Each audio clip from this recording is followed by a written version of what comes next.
बहुजन Republican socialist पार्टीच्या वतीने आज राज्यभर जिल्हाधिकारी कचेरीवरती ईव्हीएम बाबत आंदोलन करण्यात आले। नुकत्याच झालेल्या विधानसभा निवडणुकीमध्ये ईव्हीएम मध्ये मतांच्या हेराफेरी, पैशांचा काळाबाजार, निवडणूक आयोगाची निष्क्रियता या विषयाला धरून जिल्हाधिकारी कचेरी समोर आज आंदोलन करण्यात आले। मुंबईच्या वतीने मुंबई उपनगर चेंबूर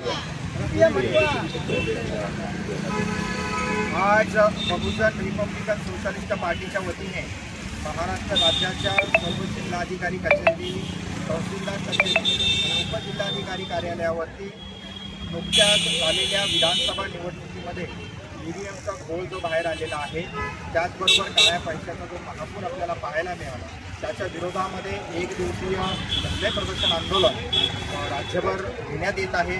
पक्षाचे राष्ट्रीय अध्यक्ष ॲडव्होकेट डॉक्टर सुरेश राणे साहेब यांच्या प्रमुख मार्गदर्शनाखाली आज मुंबईच्या वतीने मुंबई उपनगरचे जिल्हाधिकारी कार्यालय चेंबूर या ठिकाणी मुंबई युनिटच्या वतीने आम्ही हे आंदोलन देशात लोकशाही टिकून राहण्यासाठी करत आहोत। आजच्या आंदोलनाला BRSPचे राष्ट्रीय महासचिव ॲडव्होकेट राजभर साहेब,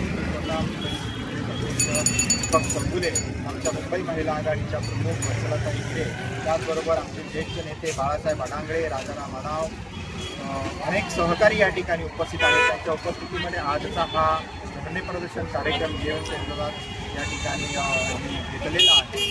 या आंदोलनाच्या माध्यमातून एकच संदेश आम्हाला जनतेला द्यायचा आहे की जनतेच्या मतांची जी चोरी होत आहे, ती चोरी लवकरात लवकर आपण शोधून काढली पाहिजे आणि लोकशाही सुरक्षित होण्यासाठी मैदानात ईव्हीएम बंद केला पाहिजे। हाच आजच्या आंदोलनाच्या माध्यमातून एक मेसेज आम्हाला